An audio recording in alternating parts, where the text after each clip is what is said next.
Hello everyone, I am Bradley Sward, Associate Professor of Computer Information Systems at the College of DuPage in Glen Ellen, Illinois. And this video is going to do more of a high-level demonstration of binary and the data types and the different ways that we can represent data in pure binary. So it's a very fundamental thing as computer scientists, because a computer is so fundamental. A computer only has two separate states, right? An on and an off, a 0, 1, set or clear, however, that's 4 or 5 different ways to put it. So a binary number such as what you see here, 110100, the computer can read that mostly just fine. We probably would have to add a few zeros up front to make this work, because computers work in series of 8 bits at a time called a byte. But as you can tell, there's only 2 digits, a 0 and a 1. There's no negative sign like you can do for, for our base 10 system. This isn't hexadecimal. I mean, this is very, very simple stuff here. You have yourself a 0 and a 1, and that's it. And so when you think of it this way, then when you stare at a bunch of 1s and 0s, someone has to tell me the context in which I'm supposed to decode what I'm staring at. Like, this could be very different if this was a, like if this was supposed to be a string or a byte or a float or a character. I'm just kind of naming things off the top of my head because this is such a short thing anyway. But still, you kind of get the point. You have to know what you're dealing with. There's a context to the number that I'm staring at. So, because otherwise, if I'm not told this is a binary number, you would probably go, oh, it's 110,100, right? I mean, most people don't think of binary or octal or hexadecimal or any other base system, usually just mathematicians and computer scientists. So you show this to anybody else, what number is this? They're not going to go 1, 2, 4, 8, 16, 32. They're not going to go 52. They're going to go 110,100. So what is going on here when we count binary? So just like the base 10 system, if this is the ones digit and the tens digit and the hundreds, thousands, 10,000s, 100,000s, and so forth and so on, it really is exactly the same deal when we're dealing with binary. Just starting from 0 and working my way up. 0 plus 1 is 1, and then 2 is this, right? Because there's only 0s and 1s. So this is the 1's bit, this is the 2's bit right here. Oops, let me move my beautiful, beautiful, made for radio everything here. Okay, so here's 1 0 for that one. 1 is 3, 1 0 0 is 4, and so forth and so on. But it's, other than the fact there's only 2 digits, it's exactly the same deal of what happens in decimal. If I start with 99 and I add 1, I get 100. And what happens? Like, I need more space. And binary is the same way. Like I said, with a 2-digit number, 99 is the best we can do. In decimal, with a 2-digit number, the best I can do in binary is 3. Huge difference. And every number system is exactly the same way. So 0, 1, 1, 0, 1, 1, 1, 0, 0, and so forth and so on. This is 4, this is 5, and 6, and 7, and 8, and 9, and so forth and so on. And so this is the 1's digit, this is the 2's, the 4's, and the 8's. So this is 8 plus 1. This is 9. As much as you want to scream out 1001, it takes a while. And even as a computer scientist, it takes a while to look at that and go, that's 9, and to understand what's happening. So say, here is the 1's, the 2's, the 4's, 8, 16, 32, 64, 128, 256. And I always equate this when there is sports out there to be played, because we've missed so much already, is that if you think of like a tennis tournament, you start with 128 people and you work your way down, round of 32, round of 16, quarterfinals, semifinals, finals, champion. You can kind of get a feel for what the powers of 2 are, at least up to 128 before you move on to other things. And so, yeah, we can, just like base 10, we can put a base 10 number for any number we can ever imagine, and the same goes for pure binary. It's just the number is generally going to be bigger because we need more bits to represent that data. But that's kind of cute. But otherwise, larger values, 500, 200, 100, it really doesn't much matter. Binary is as easy as 1, 2, 3. Very funny. And it's not really that fun. But as you can see here, that's how things go. So when it comes down to it, floating point math is almost the exact same kind of thing. It's if we think of it, where is this one here? 2 to the 0th power, 2 to the 1st, 2nd cubed, 4th, 5th, 6th, 7th, and so forth. If you put this decimal point right here and you start moving over to the right, the numbers are the same. 2 to the negative 1st power, 2 to the negative 2nd power, 2 to the negative 3rd power. And what does that mean? That means this is a half and a quarter and an eighth and a 16th and a 32nd and a 64th. It's just 1 over whatever it is that you're dealing with. And that's how you can get fractional binary as well. So this is what this is showing down here. So if we already know how to do this from our discussion, this would be 13, 8 plus 4 plus 1. But what about this side, right? 0.101 if we're trying to talk about fractional binary. Because I know if there's things that I've known this for 5 years now full time is that people love fractions and people love binary and people love binary fractions, right? So here you go. You guys got this. If this is a half and this is a quarter and an eighth, well, this has got to be 5/8 or 0.625, right? So it's just, and it's exactly the same. It's just we're dealing in, instead of dealing with 0.1s as we are in tenths and hundreds and thousands, we're dealing in halves and quarters and eighths and sixteenths and so forth. But again, it's exactly the same deal. If you only knew binary, there'd be, this is how you'd be doing that. And so like this 10.1, you go, that's 10.1. I have to be told it's binary, but once I'm told that, I can definitely go, that's 2.5, because this is the 1/2 that just to the right. So 2.5 in binary. So what else is going on here? Let's see.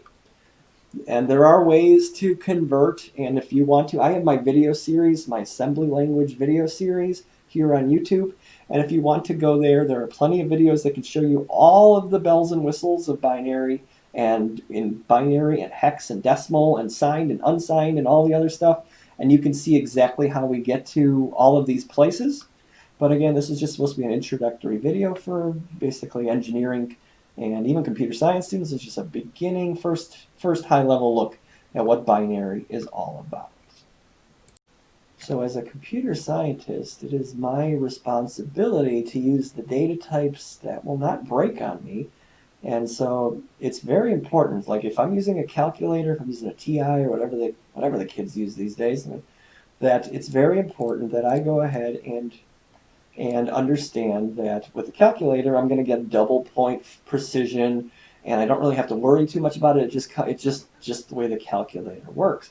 However, in computer science, especially in the older programming languages like C++, even Java, I have to upfront say what the data type is going to be. So I better know what the data types are. And future videos all over the place, like especially my videos, cover this to much greater detail again than what we're going to do in this video.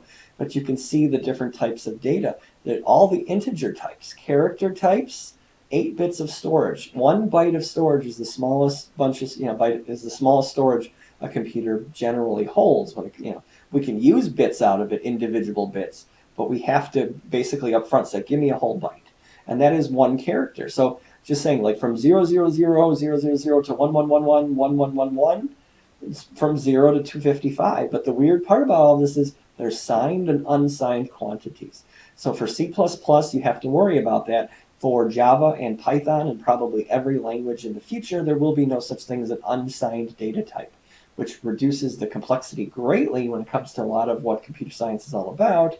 But again, that's the future for you if you choose to work with other languages. Here in C++, we have to worry. And so we'll talk about this in a minute, or a couple minutes here, that if I just change my outlook and I just change the way I look at this value, 0, 0, 0, 0, 0 can be 0. But if I say, okay, let's treat this like a signed value. 255 is what this is if it's unsigned.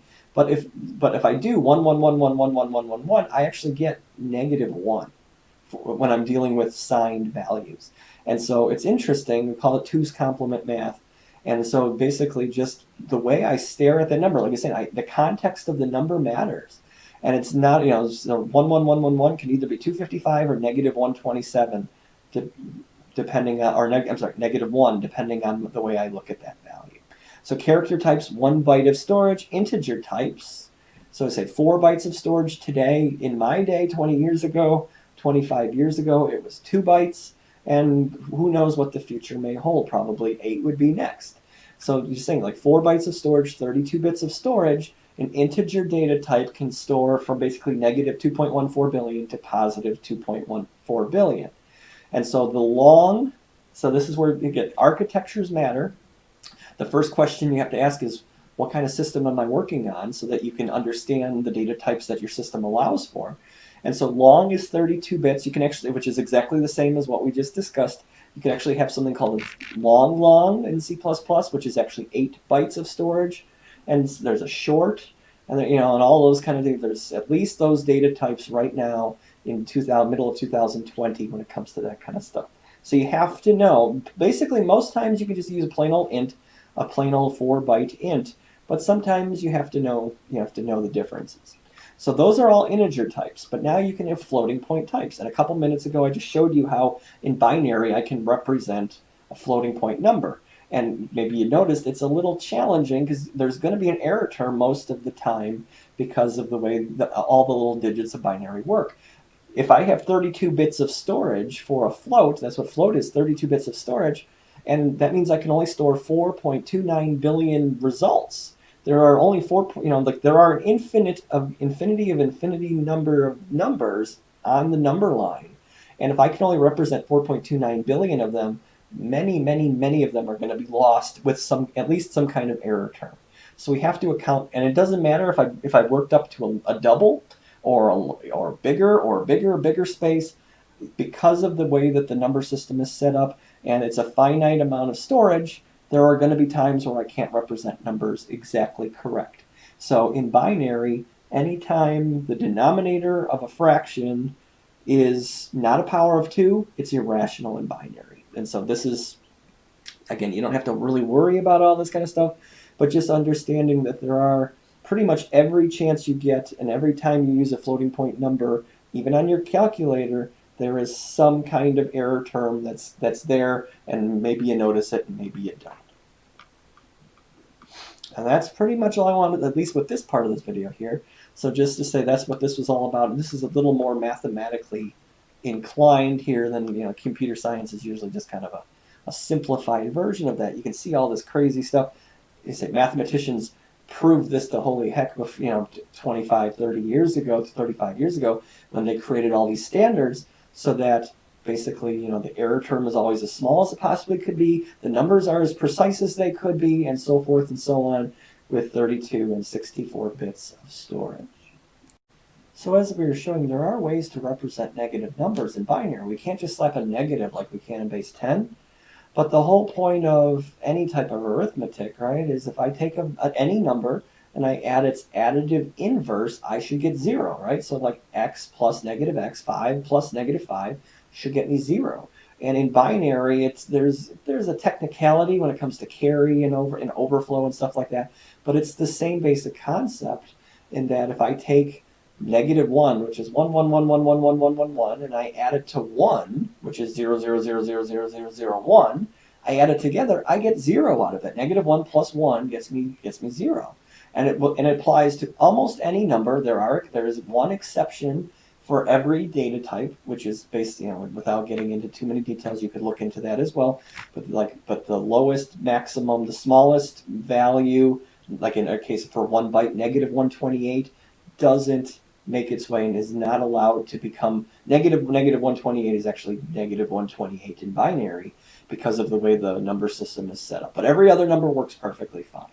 And so just to say and basically all you do to take a value in binary and turn it into its 2's complement, its additive inverse, turn a positive number negative and turn a negative number positive, is to flip all the bits and add 1. So it's basically just a not operation on the value, and then you increment it. You add 1 to it, and at the end of the day, then you have 2's complement. There's 1's complement, and I know of 2's complement. I don't know if there's anything else, but those are the 2 most common ones, and at this moment in time, 2's complement has 1 out. So the discussion so far has been about integer values and floating point values. Those are the numeric types, but there are other types too. Characters and strings are the big ones, right? So there are many different formats when it comes to how to store character data. And if you want to, you could go out and try to create a brand new one yourself and see if you can get some traction and make it out into the world.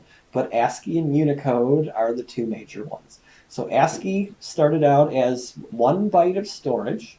And so you can see all the characters here. So 1 byte And so there's an extended ASCII set and just the regular ASCII set. So the regular ASCII set uses just the first 7 bits, and then the extended one uses the extended set. I used this extensively back in the mid-90s when it came to just putting cute little graphics in text mode and stuff like that, before pure graphics and all the stuff we take for granted nowadays came around. But as you can see, people got into a room and they agreed to the standard. The first 32 characters are set aside for stuff the computer needs to do under the hood. And then you get some special characters. 48 is ASCII 0, which is different than 00, right? It's ASCII 0, ASCII 1, and so forth and so on, and then some other special characters. Then the capital letters, special characters, lowercase letters, special characters. And I say, I've been doing this for 25 years now. I can never, for whatever reason, I can never remember that the capitals come before the lowercases. That's just the way it goes. And so just to say, for the ASCII set, if you look through some of the videos, again, for the assembly language stuff, it's semi kind of random, but there are parts in here that are definitely not random, and it allows for things like turning a character uppercase or turning a character lowercase. You can do it in one clock cycle, as opposed to doing if statements and all sorts of crazy things to figure out, oh, I have a capital letter, I need to do something to reduce it to lowercase or so forth. So just so you know, that is the ASCII table, and that is basically, when it comes down to it, the first 128 to 256 bytes of Unicode, because that's what the agreement has been. As you can imagine, there's only so many characters, right? If I'm allowed 1 byte of storage, 255 characters, and you saw 128 of them, and the other 128 are nothing more than just specialized characters that do very limited things. But very quickly you could think of every other language in existence and go, well, we need all of that for Korean and Japanese and Russian and Greek and you name it, right? And all of that kind of stuff. And that's where the idea of Unicode came in. And so Unicode is a completely different standard, and I'm saying it's actually it's really slick, but it's kind of semi-complicated trying to explain it, at least in a minute or two, of how the numbers are represented in UTF-8 and all the different Unicode standards. And so there's 143,859 characters currently. And so just to say, like, there's no way you're ever going to memorize, just like I can't even memorize lowercase from uppercase. How am I going to memorize the possibility of over 143,000 different things, right? So just to say, you can look everything up. You can find the ASCII equivalent. You can actually go, if you've ever done this, hold down Alt, and you can press a number over here on the number. It has to be on the number pad. But like I just hit Alt 3, and that brings up ASCII 3, or this brings up Unicode 3 of what that character is. And the thing is, of course, because there's 143,000 different characters, I don't think there's a single font in existence that, correct me if I'm wrong, maybe there is from a group effort, there's no font on this planet that has consistent style for every character that you could possibly have. Just hold them. I am wrong all the time, and I'm probably wrong here, but if you know of one, I'd love to see it. So let me know. Send in the comments, send me an email. But again, you don't necessarily have to worry about them. A lot of times you can just look up. I don't say, like, how often do you use any of these other ones that you see? Usually I find one, I copy, I paste it somewhere else. I have a little file of all the ones that I like to use, so I don't have to spend extra time trying to figure out all the crazy characters. But again, the first 256 characters were set aside for ASCII, and then everything after that is all sorts of, all these different characters that you could imagine. And so the end-all be-all to all this is, there's 143,000, but there's still space for more.